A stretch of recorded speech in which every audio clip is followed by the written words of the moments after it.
Hello and welcome to this episode of a somewhat daily backup. I am Gus, the sex magician Ronald. There it all is. And I'm joined, of course, by Peter the Woodsman Burns. Peterson. No, you get the Woodsman Burns. Nick. Yeah, I like the Woodsman. Of course I like the Woodsman. But I just wanted to have the mouth feel of Nick be heard by the audience. Pete Boy Peterson. I like that, although you sound a little like Jordan Peterson now. That's what jumped into my mind, so maybe steer clear of that one. He's ruined the surname Peterson. He has. That's why I'll never have a son. It is the 13th of October, and it is a Wednesday, my dudes, I believe. That'll do. My dudes? Haven't you seen that meme? It's a meme. I'll send it to you after this, don't worry. When Dingo's emblem comes up, we can get Dingo in to talk about it. Sure. Why? Because Dingo's the meme lord, remember?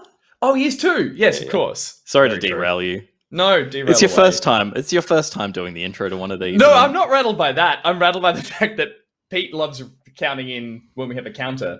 Yeah. I like cutting him off and doing it as well. And at literally 5 seconds to go, you were like, who's reading the intro? And I was like, I don't know. So it's one of those classic pocket scrambles. Yeah. But we scrambled away. We did a good job. And now we're here doing the news. There is no Nick today, isn't there, Pete? Yeah, why? Sadly, he's dead. He's dead. So, unfortunately. He unfortunately died in a hair adjustment accident. He adjusted his hair too many times and found himself unable to go on. So it is just us today. You get two classic bearded... Well, it would usually be another classic bearded gentleman, so it's the same as. Pete's... Oh, good. Do you have a haircut? No, it's just really flat because I've been wearing a beanie after a shower. We've both got flat hair today. I had a little bit of them, but it's chilly in the mountains. Oh, now I'm cold. Oh, God, put it back on. Lovely to have everyone with us this morning in the news chat as well. We will kick on with stuff, considering we might vamp for a little bit because it's a pretty quiet news day, isn't it, Pete? It's just the worst. I mean, you say the worst, but news is often kind of like it's because there's things going wrong. And I like to think of it as no news is good news. I don't know if I made that up. That sounds like something I've come up with. We have some stories today that you will, without any sleuthing training, be able to determine which ones we just pulled out of our asses to fill time. But that's, again, it's like imagine 90% of the news is, and in Eliza news, that's what we've got. We've got a kitten was found wearing a hat. For 90% of the news, and then we have one story that is 3,000 people die in mudslide. So that hasn't happened, including Nick Boy, Nick Boy, as well. So that hasn't happened. That was just an example. But yeah, it's good, light, it's fluff news today, and we're your fluffy news hosts. Hang on, I got to zhuzh because now it's got to zhuzh up. Oh, that's not fluffy. Oh, that's emo. What is that? I don't want to see that ever. That's no. I'm not even going to joke do it because it takes another 10 minutes to readjust. So I'm very happy this is all, Gat's saying no. People are not appreciating. No. Back to Slick Pete, please. I became an anime character for a moment. You did. Or because Nick's not here, he can't stop us. Or a lead singer of one of Nick's terrible bands he loves. This is easier to shit on someone when they're not here. No wonder you guys do it to me all the time. We should shout out the Pocketeer patron Pextraordinaire. Is that we sticking with change that? We should change that now. That. Yeah, let's do Perfect Pocketeer.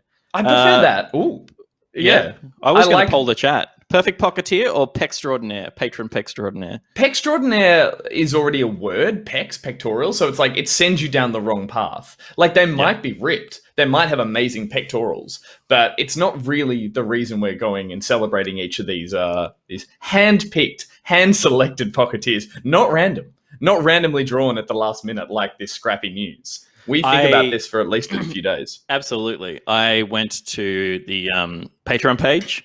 Definitely I thought you were going to say I went to the top of a mountain and I listened for a voice. I went to the Patreon page not 5 minutes before we started. Way earlier than that. I clicked on a random page down the bottom. There's something like, it's like you get 1, 2, 3, and then ... and then like 16, 17, 18, ... or whatever. Yep. I just clicked somewhere in the middle. And this name called out to me. And this is the name. And that name is ... We gave it to ... Thank you, ... I almost did go with, and this is not the perfect patron. Yeah. But I'm going to say it anyway. I saw in there the 8 == 0.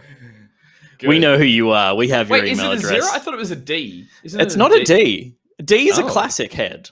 Yeah. But this is an interesting head. It's a bulbous 0. Let's not go into head. detail. It's too early to talk about things like that. Hey, I realized while we're here and you're changing the name, you predominantly, for people who don't know, Pete pushes buttons when we're doing the news, either now while he's talking live or when he's not there, he's still pushing buttons, correct? Yeah, I am. Yeah. So you're at every one of these newses. So this should really be Pete's Perfect Pocketeer. Like, we should give you, this should be your segment. It's mine. It's yours, yeah. I reckon, like, let's get more P's in there. Let's alliterate the shit out of it. So it's Pete's Perfect Patron Pocketeer. There you go. I hate alliteration. You know I hate alliteration. I know, which is why I'm giving it to you. And Peter, tell us, who is this Wednesday, the 18th of October's Pete's Perfect Patron Pocketeer? The perfect Peter Patron Pocket Pooper is Michelle Miller. Hey! Michelle Miller, daughter of George, and apparently the inspiration behind Mad Max in that they share the same initials, Michelle Miller and MM. Mad Max. That's where he got the idea. So that inspired the whole thing. So you can thank Michelle Miller for Charlize Theron's career. George was sitting there staring at his lovely, lovely daughter, and he was like, you know what? I want a giant bald man What's in the a opposite of codpiece this? Yeah. screaming as he rides a gas tanker on fire. It's perfect. It is. Yeah, playing a guitar while rigged up On to fire. a blood bag. Oh, man, I got to watch that movie again. I think I've watched it 3 times. It's one of those films that I've sat down to watch. I don't rewatch films from start to finish a lot. I go, what's that bit I really liked in this movie? And I watch that, thanks to YouTube. But that film, I have watched in its entirety at least 3 or 4 times, which is a lot for me. I don't rewatch films a lot. We should watch that. That is a lot. That's a film as well. I mean, we're dragging on here, aren't we? Because this is all about Michelle. But that is a film that Michelle inspired. That just like it's a mood film. Yeah, I feel like as much as I love Blade Runner 2049, it's hard to sit down and watch it again because it's such a mood film. Beautiful in the same ways. Obviously, less explosions, fewer explosions. How often have you seen a mood action film? I guess is the point. Like, mood often comes from silence, and that film is moody action. It's just like non-stop. So yeah, totally, very easy to watch. Yeah. Well, thank you to Michelle Miller for inspiring that film and also for being a Peter's Perfect Patron Pocketeer. But we should jump into the news. And before we do that, we should thank another perfect patron. Who could it be? Get exclamation mark Tim's in the chat because, of course, the backup is brought to you by Hero Pocketeer Tim from the Learn Program Academy. Tim has taught apparently close to 1 million students with his courses. They're video-based. You don't need to read. And they're easy to watch. I don't know if there's hard to watch ones. Maybe there are. And it's for people at all skill levels. You can even watch them offline. You can watch them on your phone. You can code on the computer while you've got your phone cracked out. And apparently, well, not apparently, they are also cheap. They are about $20 or less for a course, and you can become an amazing programmer for $20 or less. Peter, is that everything? I was going to say, tell them more. Like, you told them all. I was going to home shopping network it to you, and I realized that was everything we had. I was going to ask you, have you, because you've been promising to jump into one, but you've been very busy. Stuff you! You know how busy I am this week. I had no weekend. Shame. I've worked. Shame, perfect Peter. I worked through the whole weekend and every day this week. I've been non-stop working on something for low-key. So no, I have not had time to exclamation mark Tim, but I've thought about it. Oh, have I thought about it, Peter? I've been thinking every time I have a little breath of fresh air, do I chuck in a little bit of coding? Because I could, for that price and for that condensed video format, I could do it in my spare time, but I haven't. And I will. Because you don't have any spare time. Because I don't even have that spare time. I haven't even had that thought. But when I do, and when this job is done, and then November is done, and then 2020 is done, Tim, you got a course coming your way. You got 1,000,001 students. But yes, thank you to Tim for supporting the news. Speaking of the news, what's in it? Let's get into it. So the first story today is that the this is why we need Nick. I got to alt tab out of Parsec and get to the papers. Game Pass is going to come to iOS, apparently.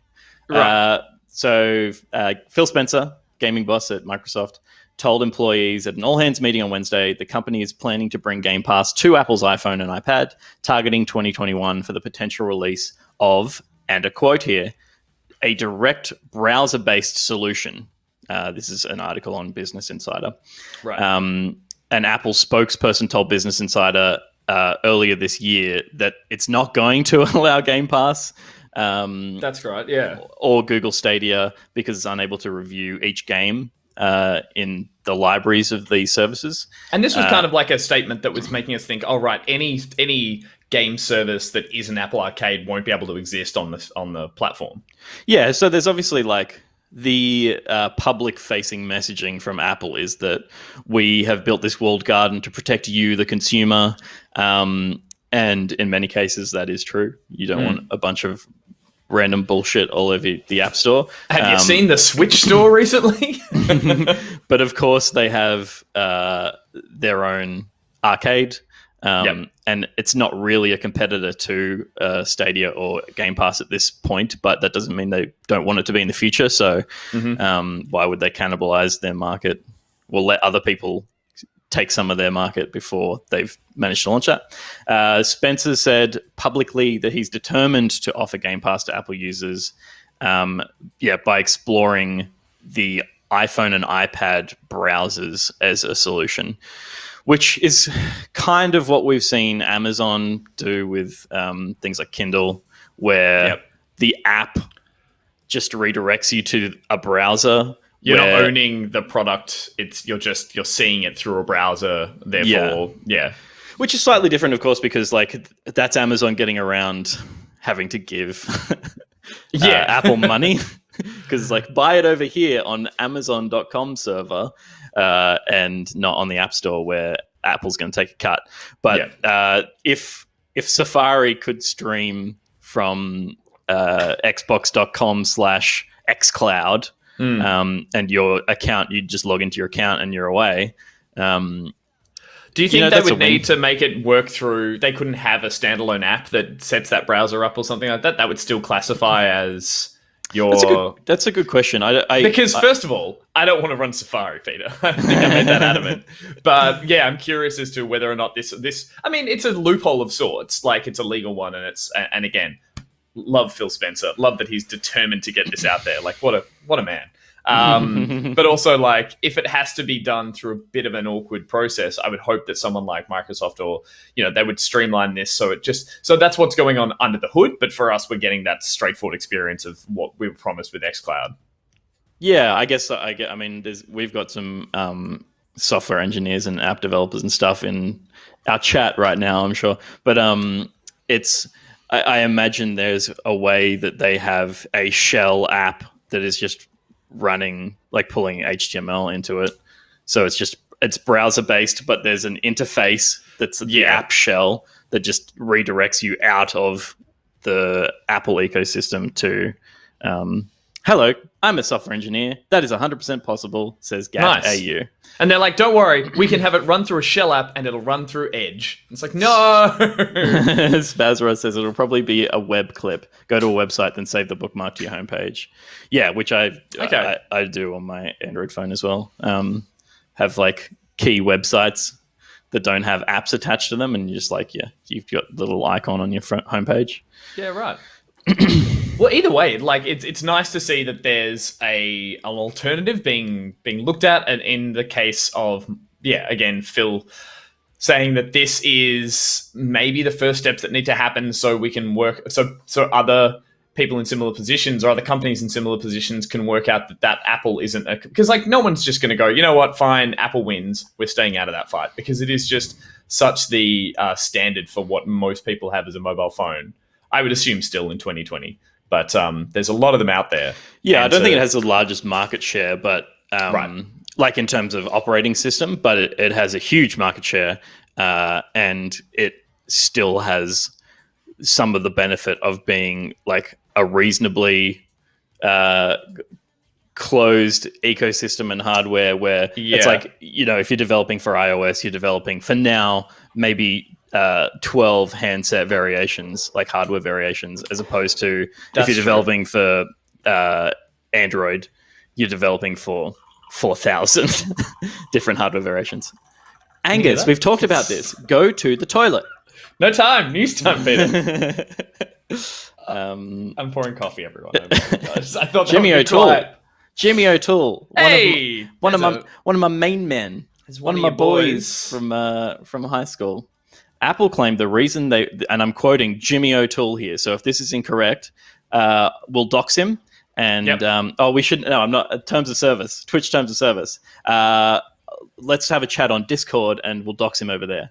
Okay. Apple claimed the reason they wouldn't let game streaming on is they couldn't rate the content of a whole library. They said they could do it per game, which defeats the convenience factor.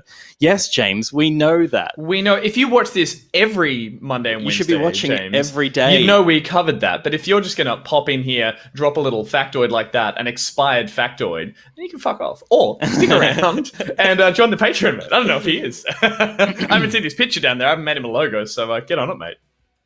He was in your group. He was, he should definitely at least be one of our backers. Was he a groomsman? He wasn't a groomsman. We've had a conversation about this. James he was. James was. He was at the wedding. Was he a signature? He was at the wedding. he saved the wedding day by going to antique stores in Katoomba to get cufflinks for me because I forgot my cufflinks. That's right. Hero. What a bloody hero. What a bloody legend. Right. Well, that is what's going on in the iPhone news. But in more important news, Peter. Really? In probably the most breaking story of 2020. If I was to throw these words out there, what would be your response? Say them. Okay. Green. Radical. Xbox XCloud. Eating pizza while streaming Xbox games to my Does iPhone. Machines? I'm trying to think of the lyrics from the original. Cool but rude? Yeah, again. Cool. Party dude. Oh, party dude. That would Party dude. All right, I'm out. It's Heroes in a Half Shell? I know what it is. It's Teenage Mutant Ninja Turtles Turtle Power. There it is. Yes. The Teenage Mutant Ninja Turtles are coming to your favorite game, Smite. Everybody's favorite game, Smite. Apparently, there is a pre-running relationship between the developers of Smite and Nickelodeon. And for anyone who doesn't know, Smite is a third-person MOBA, I think is the best way to describe it. I'm surprised it still exists, but yes, me too. Accurate. I didn't know it was still running, but there is now a battle pass that includes the skins of Leonardo, Donatello, Michelangelo, and the best Ninja Turtle of all. Actually, you know Leonardo. What? I used to be a Raph fan, but I've come around to Donatello. Donatello is actually the best one. I agree, but you don't know that until you're 30. And then you look at the rest of them, you're like, you're all assholes. They're all shit except for Donatello. Raph had cool attitude. This is all this news story is going to be about rating the Ninja Turtles. Raph had cool attitude in the younger kids cartoons, and then in every iteration since then, including the original comics, he's actually a dick. Like he always runs off and breaks up the family, and he's just like he's not cool. But yes, so basically these are skins for pre-existing characters in Smite. I'm going to read these out because I don't know these characters. Smite, I think, was a great game and people enjoyed it, and it had a good playbase. I think it's on Xbox Game Pass. Is that right? And it's regardless, I think it's free to play because it has a battle pass. But Leonardo is the skin for Osiris, Donatello is for Sun Wukong, Raphael for Loki, and Michelangelo is upon a skateboard, is Mercury. So those are the characters pre-existing. These are skins for those characters, so they're not new characters per se. But each of the models will have two variations of the skin. There's like a realistic version. Yeah. If you run that again, there's like a realistic version, which is what we're kind of seeing here. And then they have, prestige track, but basically like a cell-shaded version of them. First and foremost, Peter. Yeah, man. Which turtle are you? You're Donatello as well? I would say Donatello is my favorite, but looking at, I mean, and I haven't played Smite, but I would probably play Donatello because Sun Wukong feels like it would be the kind of character that I'm into, whacking people with a big stick. I like that Michelangelo actually gets around. I assume Mercy, the character, not Mercy, is it Mercury? Mercury maybe hovers or flies because he gets around on the skateboard. So that's pretty cool. That is cool. And I like that these turtles are going towards the trailer. If we actually play it again from the start with a bit of the music again, we're hearing what is like the 90s cartoon theme. And we're seeing a lot more of the attitude that came from the original series, which is what I grew up on, and which was what was awesome before they all turned into giant, bloody CG, creepy characters. So this is cool. I'm not going to get into Smite because of this. I would get into a fully Ninja Turtles themed Smite or MOBA, but I don't want to be running around as these characters running into like fantasy characters in a fantasy setting kind of thing. Is this enough to convince you to play Smite, Peter? No, not at all. I don't love the turtles enough, but also I feel like because I do play a lot of Dota, as people know, if Dota had some deal that introduced playable characters from a different universe, that would annoy me. I think. Sure. It's like it's not like the lore particularly needs protecting in a MOBA. But I think the aesthetic needs protecting, and I'm sure these fit in amongst it all. But it's just like even Dota has like sound packs and stuff. Voice packs that are like the multi-kill announcer and stuff like that. Yeah, and you can get Rick and Morty or GLaDOS from Portal or so you have this this voice as though it's like this overworld voice, which the announcer breaks. It does break the feel a little bit, but it doesn't break the gameplay, and like the gameplay is the core. And I would hate to see like the equivalent, I guess, would be Michelangelo being or Donatello being Monkey King in Dota. Yeah. And I would hate to see that. It's just that it like even if they are characters you love, it's a slippery slope to turning it into like not only like you either go full fledged like a Smash Bros where it's like cool you've got everyone from everything, or you've got your lore and your characters, because then to have like these handpicked ones are just through, as I said before, this is a pre-existing relationship, a partnership with Nickelodeon. It's like you only end up getting the characters they can get access to. So, and I imagine in something like a Dota, unless you're going to be able to create every variation out there of all these other pop culture references, you're just going to get the branded, the corporate little deals that they do and go, yeah, we can buy these little characters to pop in, which can feel a bit dirty, I think.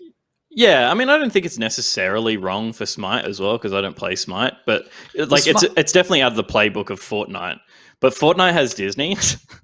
Yeah, and Fortnite and do already kids even watch Nickelodeon anymore? Like Ninja Turtles sure got remade. And is there still that new run of TMNT? I don't know. I'd have to ask the chat. That was a good run. I watched the first like 2 seasons of that, and it was awesome. It was like it was a cool animation style. Cool animation, yeah. But yeah, I know what you mean in terms of a property. I mean, the Turtles just jumped into or not just, but they were in a fighter, Mortal Kombat. Mortal Kombat's been dragging in all sorts of people recently as well, so I feel like maybe that was the previous Mortal Kombat game, but they just put in there's 2 current Ninja Turtles shows.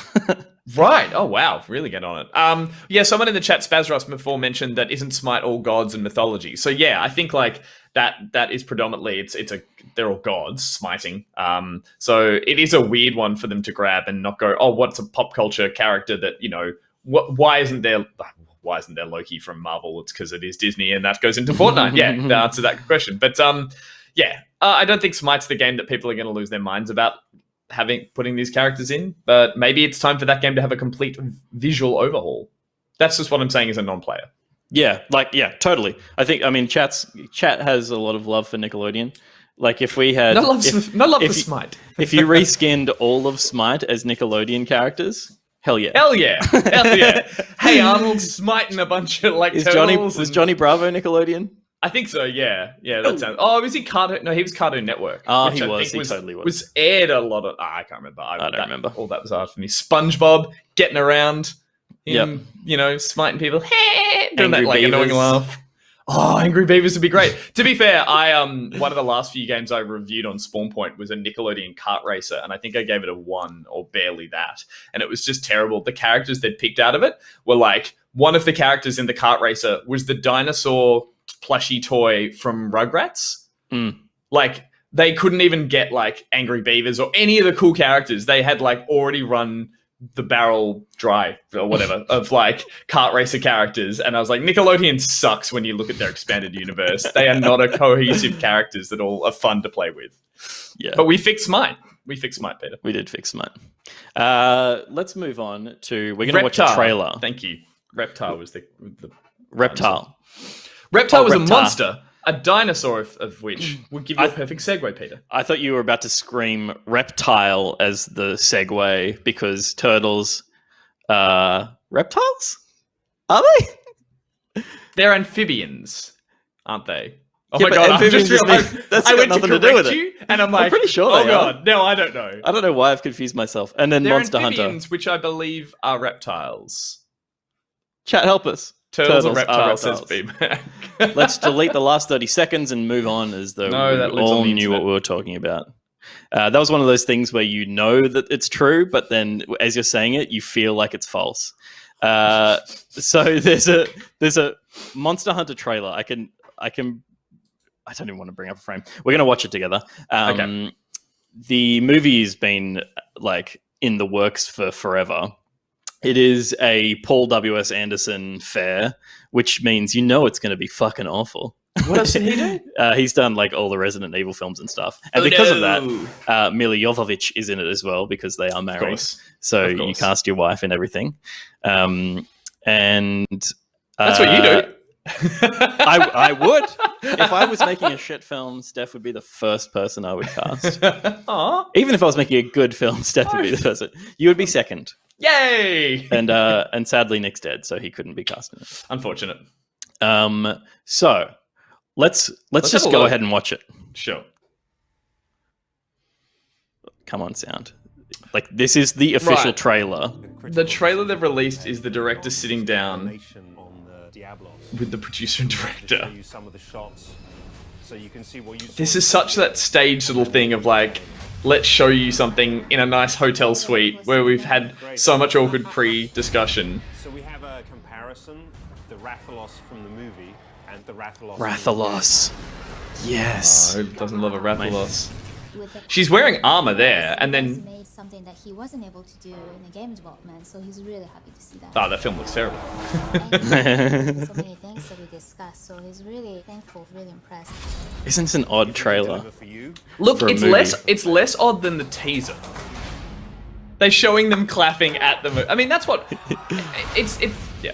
I'll let it finish. Sorry. There is another little stinger after this as well. Oh, actually, that's only like half of it. This is what I saw the first time, and if I saw a great tweet, I'll let this play out. Yeah. Holy shit. Now, can you just scroll back to the start of that stinger? There's still more. And hit pause. There's still more. There's another 20 seconds of this. This is the same thing. This is the trailer. This is an official thing.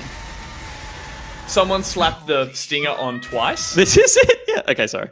If you go to the start, pause when the guy brings the sniper scope up. So when they're both screaming in the the stinger at the end. So just when they're looking at it.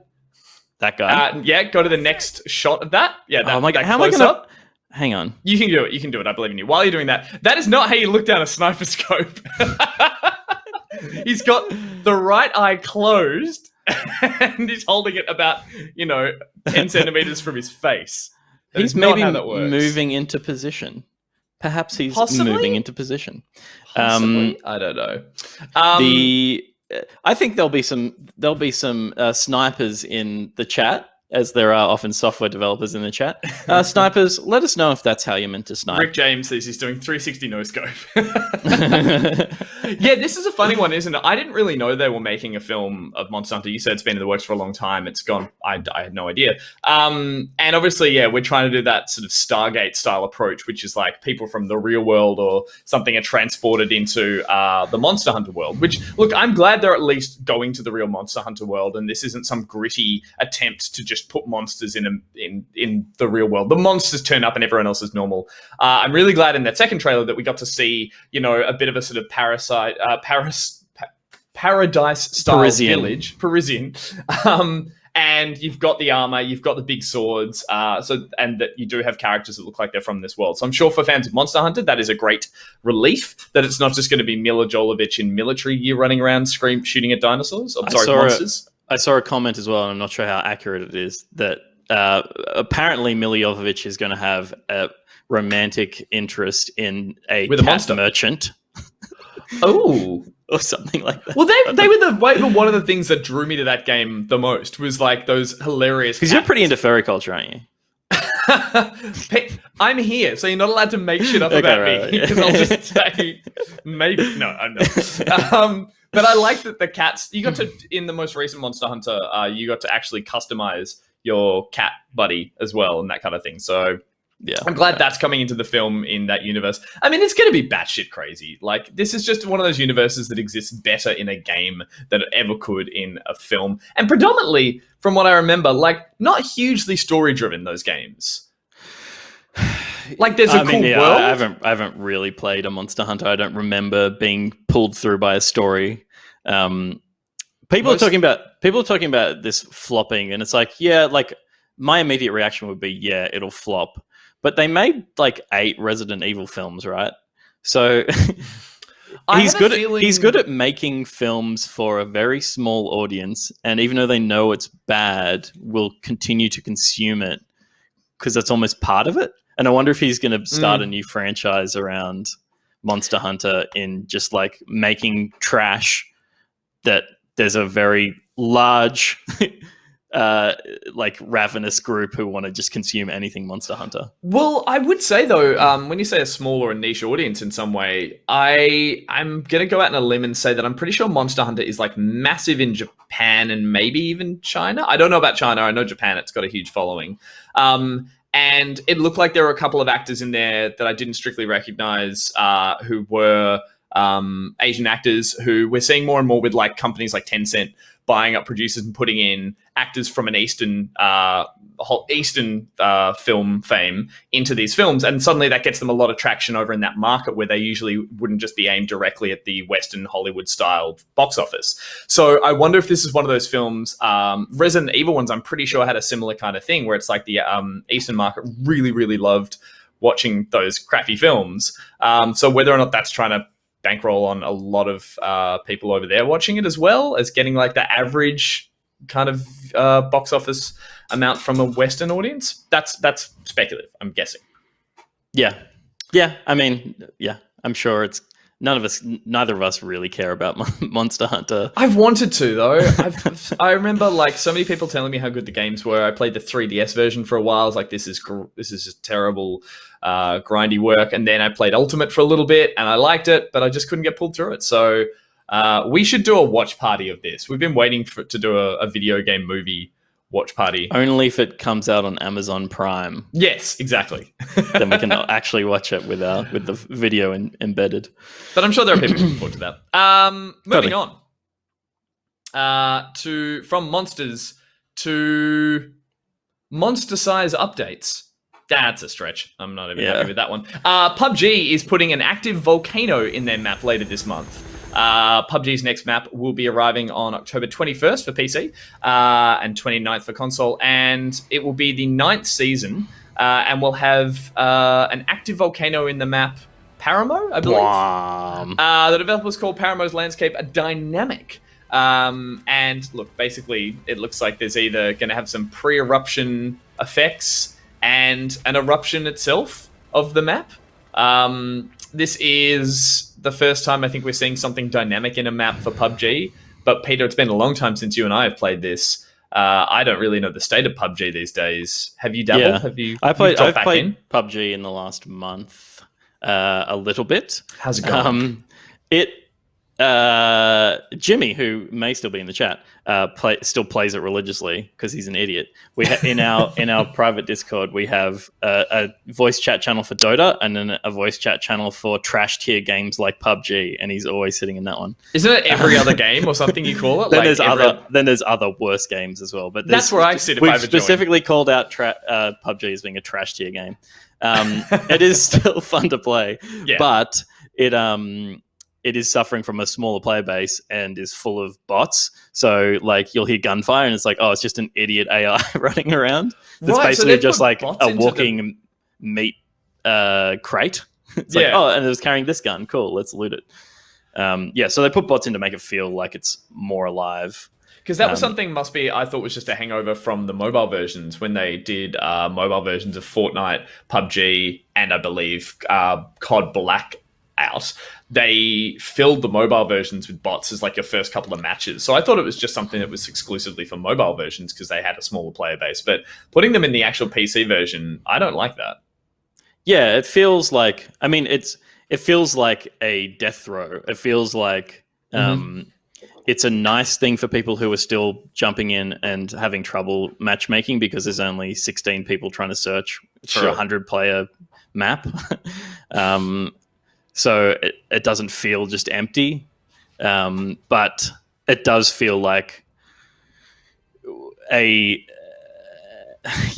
not a feature to pull new players in because that's not interesting. No. This new expansion, maybe, if they start doing maps that like do change dynamically throughout the duration of the countdown, like that's kind of cool. What if it erupts from the middle and you've all got to go to the outside of the island, so you're all just caught on the edge of the island? Like you'd see less and less people as the map went on. Yeah, it's so crazy. It wouldn't work. It wouldn't work. This trailer is like reasonably effective in making me go like, oh, cool, that looks sick. I'll at least play a couple of rounds of that. Yeah, but I feel like the reality of it will be that instead of for people who haven't played PUBG.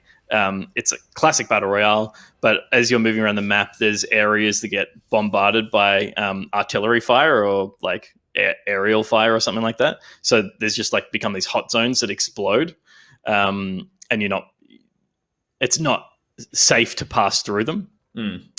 I imagine the mechanic of this will be that the volcano exploded, and instead of artillery, it's falling lava. And it's like lava. So the game will feel identical. It's just that the sky will be a bit more red. Well, that's what we're seeing here, those two states that they flick back and forth to twice, which are like, an ash-ridden version of it and that kind of thing. The only other thing to note there is that the drop helo that flies over and drops a crate, which is a big part of a lot of battle royales, takes a rocket. So I'm wondering whether or not now you can preemptively maybe hit it to get the drop instead of waiting for it to randomly drop somewhere else. I'm surprised we don't see more interesting dynamic elements to battle royales because I've dipped my toe in all of them. And I am still playing COD Warzone at the moment, and I'm really I'm not happy with how little they've added in terms of ways to change up the map. But then PUBG is an example of, I think, that player base getting divided and starting to bleed numbers quite substantially when they broke it into a couple of maps. Then there was the servers, which they split into like Asia Pacific servers and American servers. And so I believe that's some of the reason that people have trouble finding enough players to fill out a match. That kind of cannibalizing itself. Yeah, I think they spread their audience too thin across like a bunch of different servers, and you could choose the game mode you wanted to play and the map that you wanted to play, I think, initially, and then they just removed all that because they were like, we're not getting enough people searching on individual servers. Well, they broke it into third and first person, which was another extra variable that changed up how many people were playing which one. Interesting. Look, I'll jump back in as a reinstall if you and Jimmy are playing. We're going for a trios or something if we can find a match. But I don't think I'm going back to PUBG in any substantial kind of way. Yeah. All about that plunder and COD, baby. Oh yeah, plunder. Let's. Oh well, do you want to do the COD story? Oh look, let's just breeze over the headline really quick because I don't really know much more about it than the actual headline itself. But yeah, if just quickly, there's a patch that will allow you to trim down the install size of Modern Warfare, basically letting you install the modes of the game you actually want to use. So I'm not sure how finite this goes in terms of whether or not that means like, because currently there's like Warzone, co-op, campaign, and multiplayer. And Zombies is in beta at the moment, isn't it? Well, maybe not for Warzone. Maybe that's just a Black Ops one. This is Modern Warfare.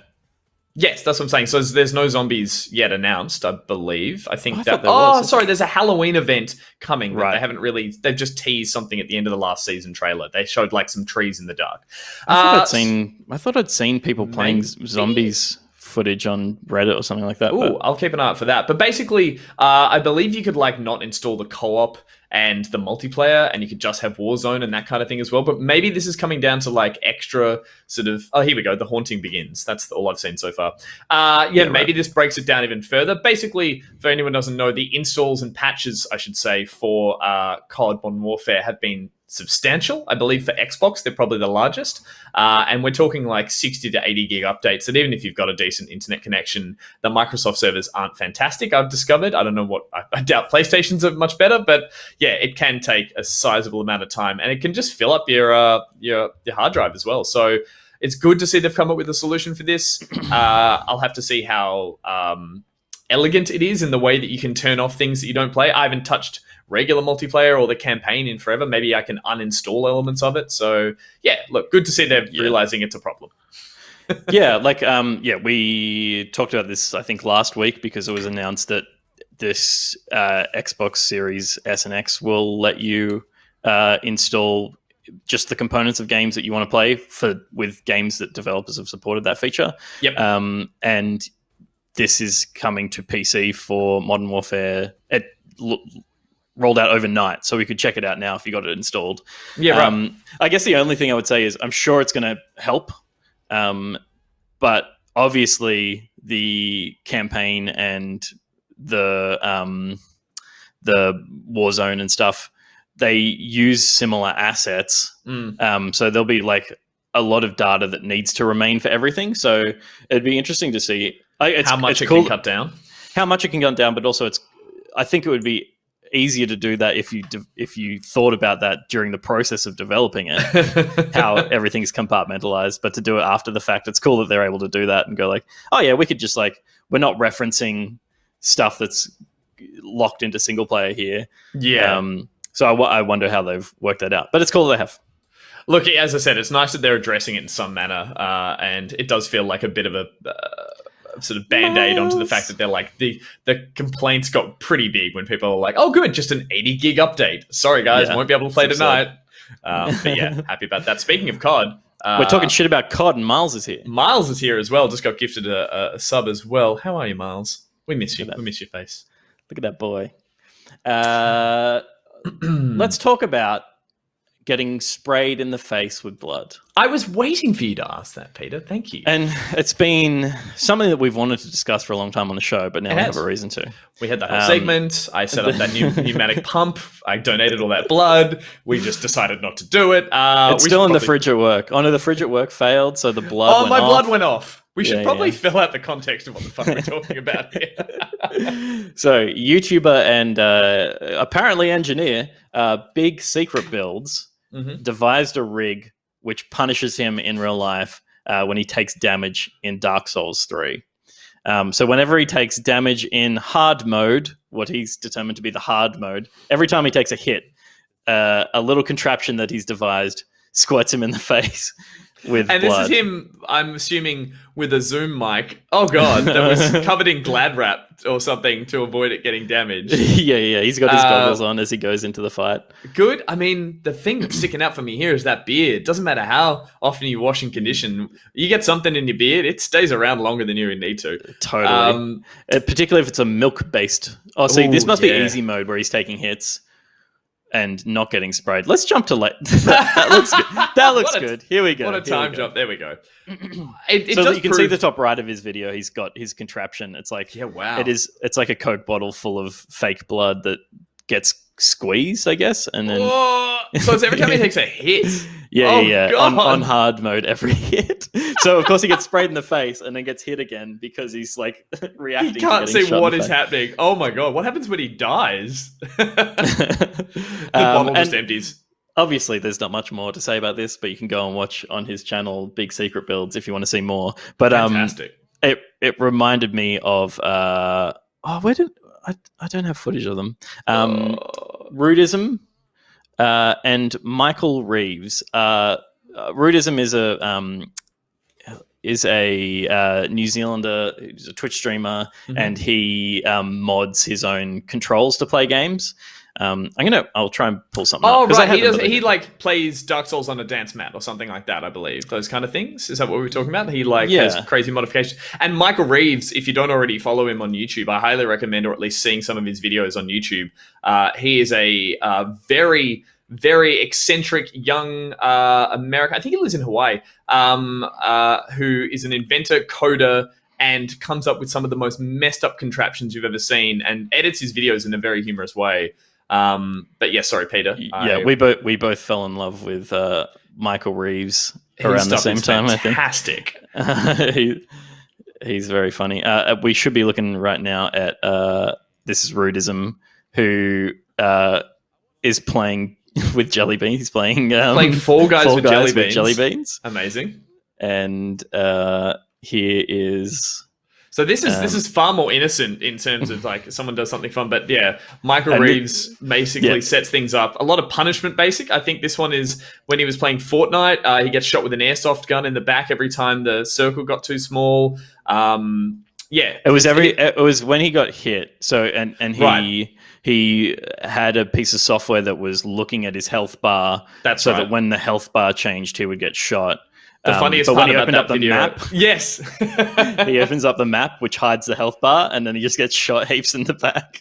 But again, this guy's a really interesting YouTuber as well. Worth checking out his videos because there'll be plenty of people who are interested in the code side of stuff. But there's the way he describes everything and breaks what he's doing down is actually really interesting and easy to follow for people who have no idea what the fuck he's talking about as well. Also good to see YouTubers who have the crazy personality, but also have the skills to back it up, both as editing and also as coding. Is surreal how much work he puts into those. Why are we seeing that? Was just an example of two other people who do similar kind of crazy builds. Yeah, there's not much to say about a man who gets splashed in the face with blood, but it got me thinking about other people who play games creatively. And totally, if you know any others, let people know in the chat because it's cool just watching people dick around with games. What's up with people thinking Dark Souls isn't hard enough? It's hard when you first play it. It gets easier the more you get obsessed with it and just kind of discover how to play it in the best ways. So obviously people get obsessed and they think, what are things I can add to this experience that make it even harder than other people already do? So yeah, why for those kind of they're gluttons for punishment, I tells you. They absolutely are. We're kind of at the closing end of the story, so we can just tail end. Punch through a few things. Let's do it. I'll go Sea of Thieves used to look hilarious is the piece of information that Nick gave us. This was actually brilliant.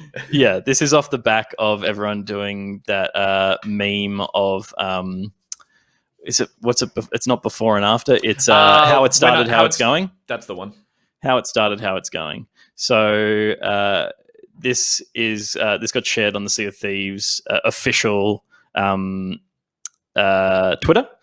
This is how it started. So obviously what we're seeing is the early development stages of Sea of Thieves that the devs have released, just the placeholders for everything. It just so happens that being, Rare alumni developers, they weren't happy just leaving everything as a square and a block or something. They had to put eyes on. They had to put the moustache in the top left is the one I love.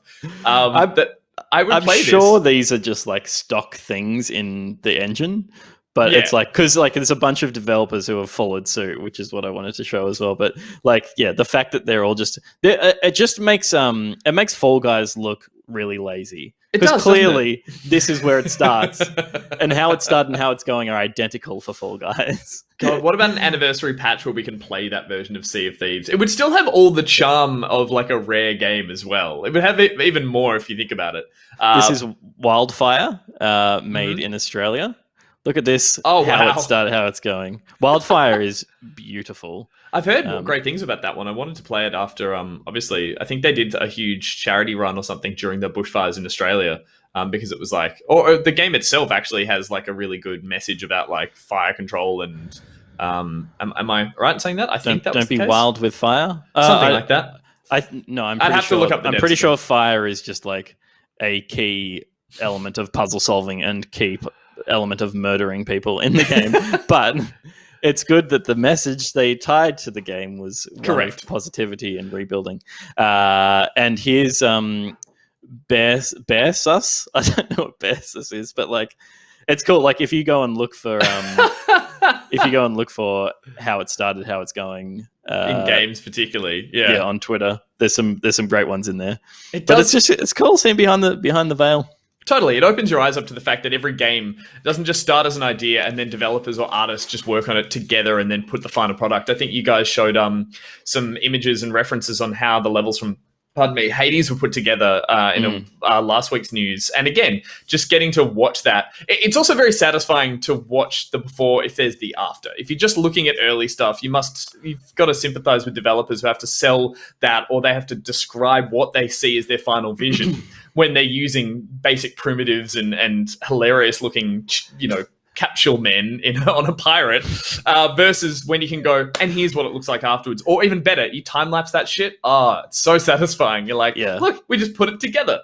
You're relying on executive producers who know what they're doing, because massively. you can't show people a bean and go like, this is going to be the world's greatest game. Or in the case of Fall Guys, they're like, they start as beans, but obviously they're going to be fully fledged limbed characters with personalities and customized. No, leaving them as beans. All right. And we said the same thing in like the action cinema world of like previs for like stunts. And someone's just shot on their smartphone with like stuntmen standing in for the actors, and they're like playing out how a scene should cut together. And it's like, the best is when they go to a graphic that hasn't been finished yet. So it's like they go to throw them off the building, and as it cuts to just a wireframe or like a green screen and a primitive model going flying off. There's always sound effects. Always sound effects. The best I ever watched was a famous release of X-Men Origins Wolverine. Got one leaked. of the greatest films of all time. Look, it's a terrible film to watch in its completed version, but there was a famously leaked version of it that was like 50% done. And as someone who loves graphics and the production process, like it was a fascinating watch where they would have really janky graphics, but then they would have compositing elements where just like Hugh Jackman on a wire would fly by. The music was all from Transformers because they hadn't scored it yet. Like a really cool way to go back and look at something and be like, all right, this is how you make a film. Really cool. I learned from Dan Golding. Oh, yeah. The ARIA-nominated Dan Golding, who composed the Goose Game, Untitled Goose Game soundtrack. And I worked with him at the ABC on What Is Music? Friend of the show. Let's call him friend of the show. And also has an amazing podcast called Gus Help Me. I'm blanking right now. Art of the Score. Art of the Score. Thank you very much. Art of the Score, where they dissect, he and two other music aficionados dissect score music from predominantly films and occasionally video games as well. Go check it out on iTunes or Spotify, wherever you get your podcast. Wherever you get your podcast. It's really interesting if you're into film. It's great. Art of the Score. And also, he now runs Screen Sounds on ABC Classic as well. So, like, there's John Williams on ABC every week. But he was the one that was like, we were making an episode about scoring films, and he's kind of where I first learned about the fact that they just track things. They track films with music that already exists, and then they ask their composer to go and make a track, which is why music often sounds so generic, is that it's not an inspired piece. It is literally just like a copy this as close as you can legally. Unless you're right, unless you're Hans Zimmer, who then gets to just copy himself. You're an original composer. Yeah. Everyone else is just like, it's the theme from Avengers, but like the chord changes and the progression goes up instead of down. And it's like, oh, cool. We now have the theme for Monster Hunter, the movie. Hans Zimmer presents Boim in B flat. Exactly. We should get Dan on the show. Especially now that he is nominated. And like I say this all the time, we don't have enough white bearded brown-haired guys with glasses. So, like, we should totally get him on just for the sake of as a diversity guest. He would be the best of us for sure. Of all God, yeah. He often Instagrams and tweets his little office in his studio, and I like my office setup, but I see his, and it's like it's got trophies and it's got books that he's read, and he's got vinyl and like a cat in the corner, and like it's just an fucking instruments everywhere. Very talented musician. So also Ross, generic white man, checking in. Checking in. Let's get you back on too. Wow, I feel like we're not scraping the barrel. Dan is wonderful content to talk about, but I think for an episode where there wasn't much news to talk about, we still managed to talk a lot. Yeah, we have managed to talk a lot. Is there anything else? I mean, there's 4 more stories on the piece of paper. Are these these are the bits, the leftovers? These are the leftovers. Nick would haunt us from the grave if we failed to talk about. That's true. His bullshit. Just like to do his memory justice. Yeah. In honor of Nick Boy, Blaseball. You all remember him describing Blaseball. God, I wish he was dead now. JDan9749, Dan is my uni lecturer. Tell him Peter says hello. You went to uni? JDan. Blaseball has ended its season with, to quote PC Gamer, a goddamn JRPG boss fight. A reason I'm glad I didn't get into this game. I'm on the website now. It looks shit. I've forgotten everything Nick talked about this game. For those who don't know, this is a like fantasy league, surreal sporting game that's run possibly on a browser, I think, or something. And it's just like, it's for people who just love meta jokes and surreal, it's so expanding in a cranial sense, but it's also so silly. And I'm just like, expanding in a cranial sense. I'm very tired still, and I'm on my 3rd coffee. That's why I don't play Blaseball. But if you do, there's been an interesting end to the season. There's that. Fall Guys is getting a Sonic skin. This kind of ties into our original story about Smite getting the cool, radical cowabunga stylings of the Ninja Turtles. I mean, Fall Guys skins we've talked about in the past. It's like, it's cute, but it's also like, who can pay the most? At least it's not Ninja. At least it's not Ninja. Did he get that skin in the end? Yeah, it's getting made. I don't know if it's out yet, but yeah.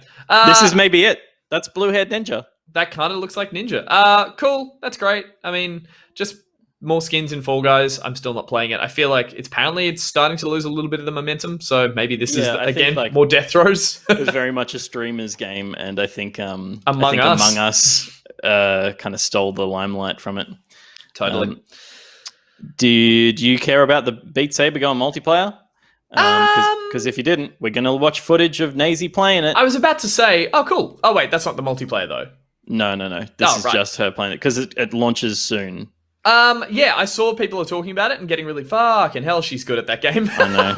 Look at the flourishes in between. I can't tell what's an actual flourish and what's like her needing to get the saber in the right position for the next swing, or it's just like a woo. It's totally. Is she? The whole thing is a performance. It's correct. Like, look at her go. Fucking that amazing. Is insane. Is she Phantom Menacing it? Is she swinging where it's not necessary just for the sake of it? But cool. Very cool. I wonder, is the multiplayer, this is probably out there, so again, this is pointless to speculate, but is the multiplayer going to be a side-by-side where it's kind of like a Guitar Hero? I believe it is. There is a trailer for it. Oh, well, I mean, why we should watch that too. Because I downloaded it, but it's not here. Okay. Well, the only other reason I say that is I wonder if it's going to have, like, I assume some sort of battle mode where it's kind of, I think Guitar Hero had it. It's like if you got more notes, you could send those notes across to the other side and therefore make it easier on you. Or you just both play the exact same song and at the end of it you say who did better in the score-wise. I hope there'd be some level of interactivity. Otherwise, it's essentially the same as a leaderboard, just you got someone next to you. I'm starting to feel nauseous watching that go so fast. Here's the trailer for the multiplayer. Right. So you get avatars. Yeah. Okay. And there more are than lanes. 2. That makes sense. Nazy is great. Naysy. Go and follow her on Twitch and on YouTube and see her be insane. Doubt every skill you thought you had in VR and Beat Saber. Yeah, cool. This is cool. I like to see that they've gamified it and made it obviously like some sort of avatars battling it out, maybe dropouts as you go, and it's last person standing, that kind of thing. I have Beat Saber. I have it on Quest. I would jump in and play that. One thing I found that I'm less impressed with that game is just like the last ability of it. Once I'm over the songs, I don't really have a reason to go back and score chase. So yeah, this might be a cool way to when you get yours, we could have a quest off. We could have a Beat Saber off. We could beat each other. Oh, wait a minute. That almost went to the place it didn't need to. Yeah, it's like, I guess one of the disappointing things about the thing that makes it work is that it's all designed. Whereas, do you remember things like Audio Surf? Yes. That would just like generate a track based on the waveform of a song that you upload to it. Yep. So things like that where you have basically limitless music. Yep. But Audio Surf wasn't as tight a game design as Beat Saber is. Well, I think a lot of people on Beat Saber use the side quested loaded version of a way to put in custom tracks that people have designed. Yeah, right. But that's why you see people playing songs that are like playing the music from Underworld, or like I'm trying to think of famous video game songs. The other great Mila Jovoviched. No, Underworld is Kate Beckinsale.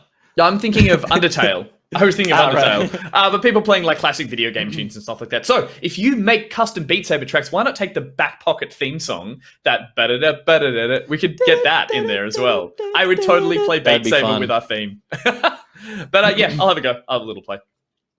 Yeah, nice. Cool. And the only other cute thing, I'm going to bring it up because why not? We You've started just a bit got late. all those We started a bit late. in lighter news with Pete. What do you got? Yeah. So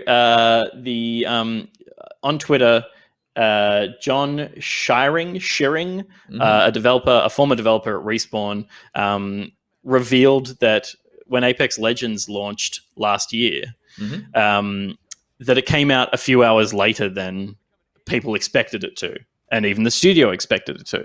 And the reason for this was that the launch was pushed back by 2 hours because the studio's former lead programmer had a court appointment. And that court appointment was to finalize his daughter's adoption that happened that same morning. Oh, how cute is that?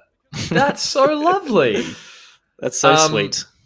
And that's great. So wait, that he needed to do that, so that meant that he had to come into work a little late, and that's when they were going to release it. Okay, right. Yeah. So he because he was the lead, that, I was like, because he was the lead programmer, they didn't want to launch it without him being there. That's delightful. So they postponed the launch so that he could adopt his daughter. Well, like I said at the start, Peter, it's been no news because it's all been good news, and that's a nice little bit of good news to finish up on. So that is very wholesome, as the chat has said. Wholesome news. Very wholesome indeed. We should get John Krasinski on the show. Yeah, let's get him on. That'll be easy. Again, we need more white-bearded guys. Absolutely. There are a lot of us. It's a worry.